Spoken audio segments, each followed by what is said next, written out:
Hey everyone, this is smpratte, and today we're going to continue the ongoing discussion, what is investing? This is not only a never-ending topic in collectibles, but life at large, especially right now for Pokemon cards because it's such a young, new emerging market.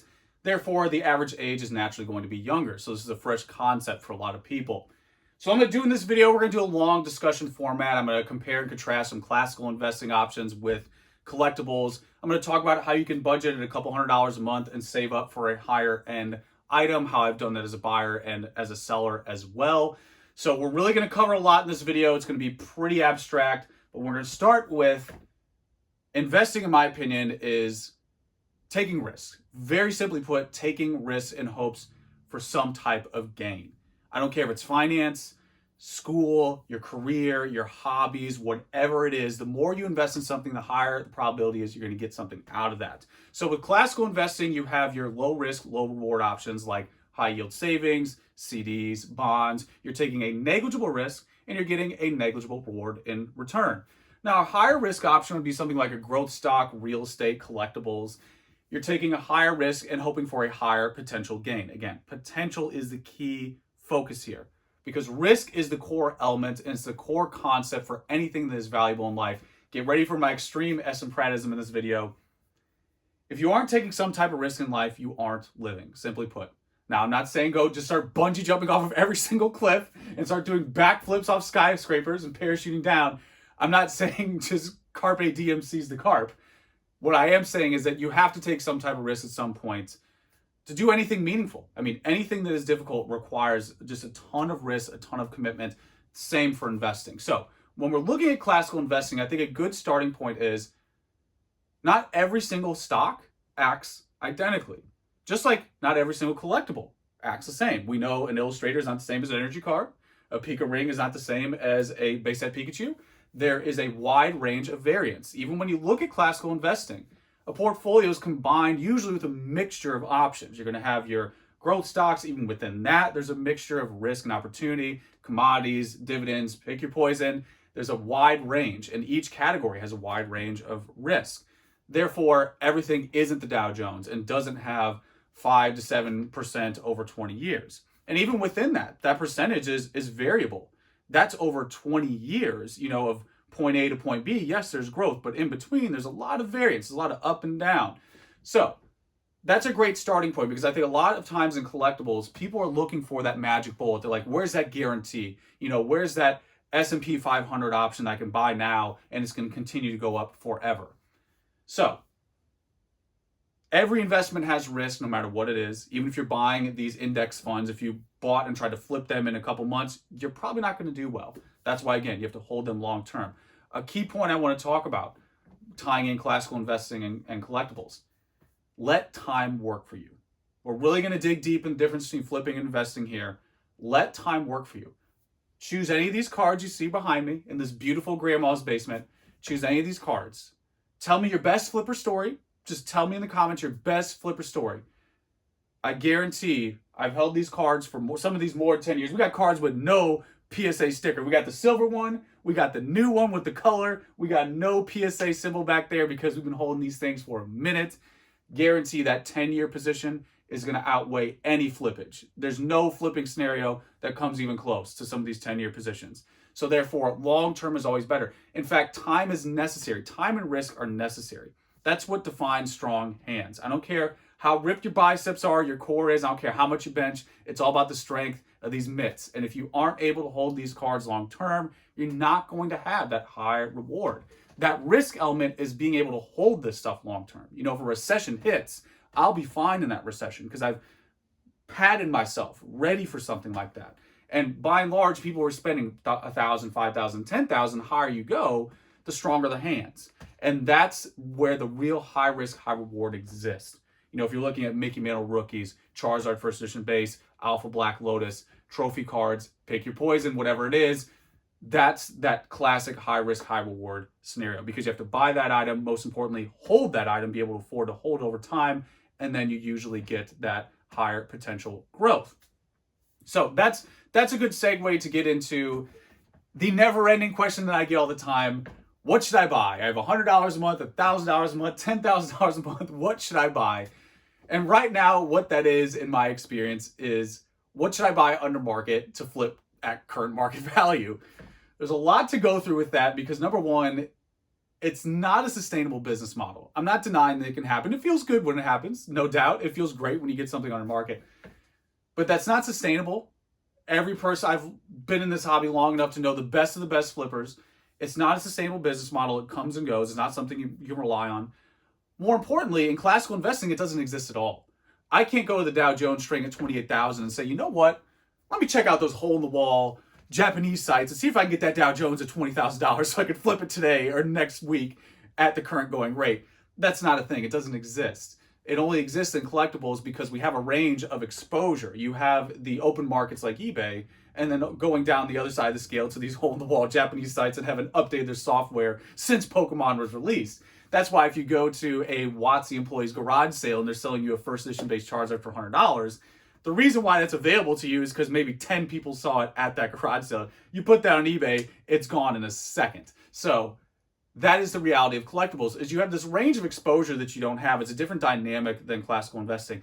Classical investing is very liquid. It's a liquid asset. That could be another video in itself.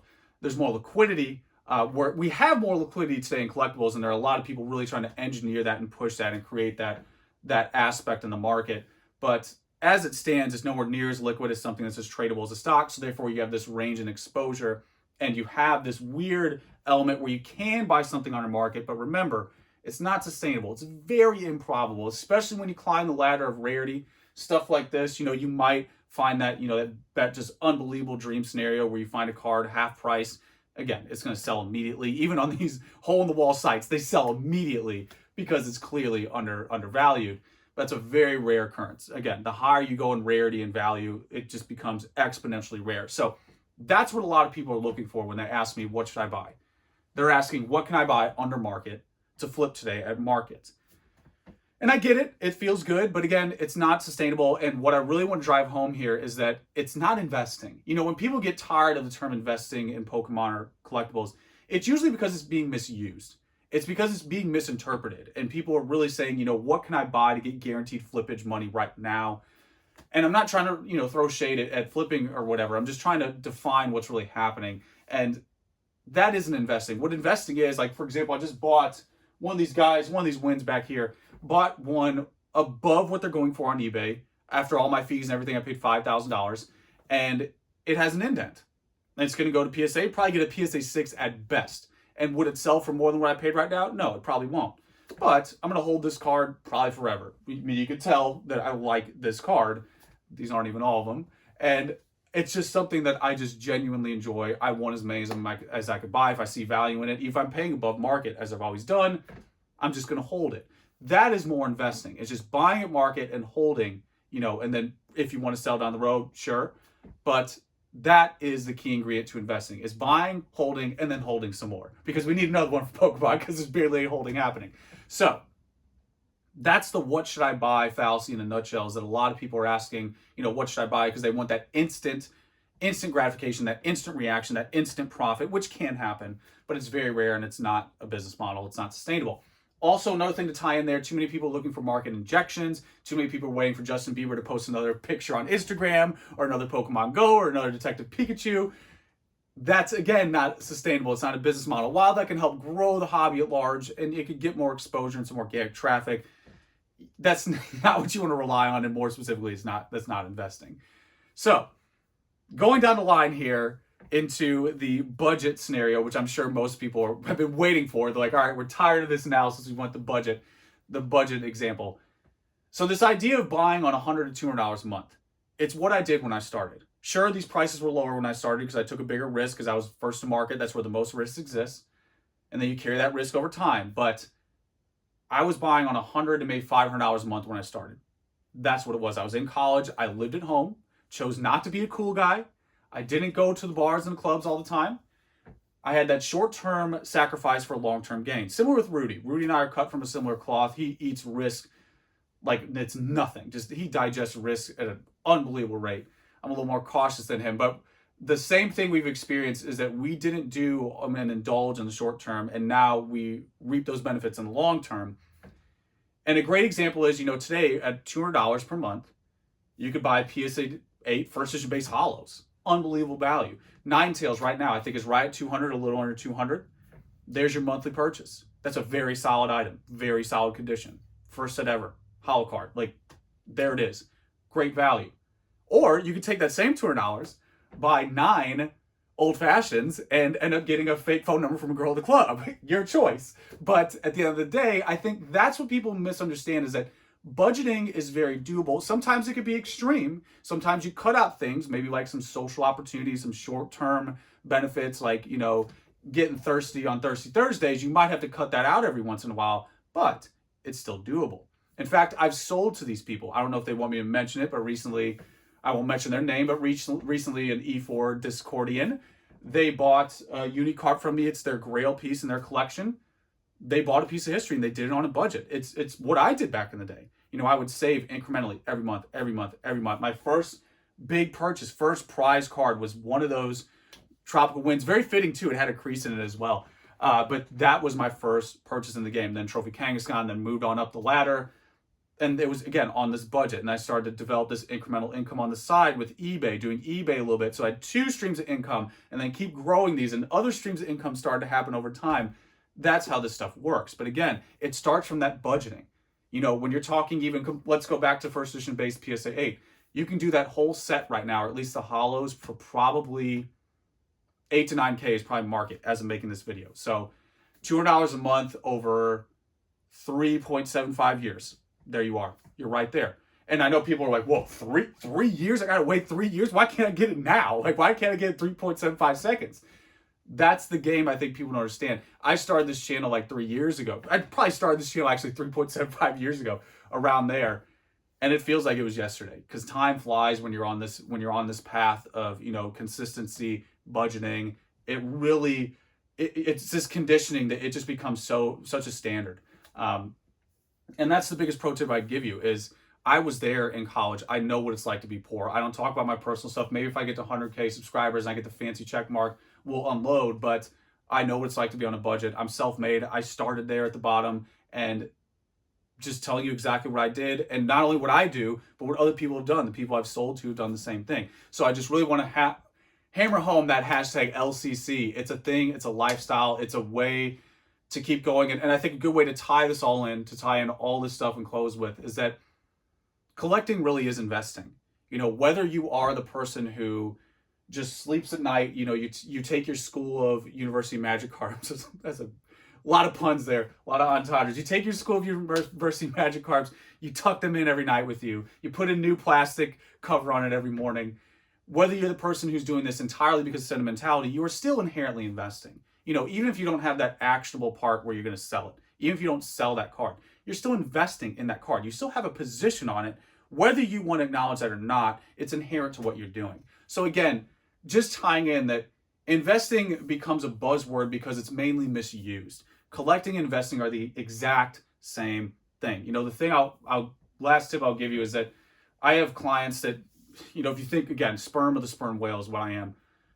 You're talking like, I'm a millionaire, they're deca millionaire. I know people hundreds of millions of dollars in net worth, like the Gary V's of the world. It's the same exact perspective. Sure, there's this element of like flash and spending big numbers or whatever, but majority of the people I deal with, it doesn't matter if they're spending $10, $100, $1,000, $10,000, $100,000 a month.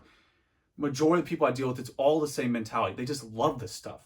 And to really drive that home, if you're in that position where you have a $5 to $10 million net worth, you're not going to mess with collectibles. It's not worth your time. I had someone come to me recently who they're basically a day trader, and they're in that category, that like deca millionaire range. And I just straight up told them, I'm like, this isn't worth your time. Like, you taking a card that goes from 10,000 to maybe 15,000 over a few years, it's not worth your time. Like, you'll make that because you have so much capital poured into, even a 5% return at that volume is going to give you much more than that. So at the end of the day, the people who are here with that net worth, it's because they like this. There's some attraction here, because we're not at some scenario where you can buy something today and it quadruples in 6 months. Sorry, flippers, it's not happening. The market is not only optimized, it's established, which is what you want. But just to hammer home again, collecting is investing. It's inherent to what you do. They're the similar mindsets. The patterns are identical. and they don't really make much noise. I think a serious collector and a serious investor, they're synonymous in like their identity. They don't make much noise. They're just staying the course, doing what they're doing incrementally over time, letting time work for you, taking those risks, having those strong hands, doing their hand lifts every day, every morning. So that's the thing I'd give you at the end, is that collecting and investing is the same. Investing is just misused a lot right now in the hobby because, again, it is fresh because everybody's so young. So there it is, guys. Hopefully that was a good conversation. This is just an idea I had this morning, and I was like, let's get out there. I did a deal with someone, and it made me think about how, you know, they did a trade. It wasn't really in their favor, but they're like, I don't really care because I just want this item. And moreover, again, tying in everything else, not everything always makes money. They have so many other things that do make money for them, so it's just why this should be in addition to what you do. But there it is. Let me know how you feel. You know the deal, and that's pretty much it, guys. Till next time.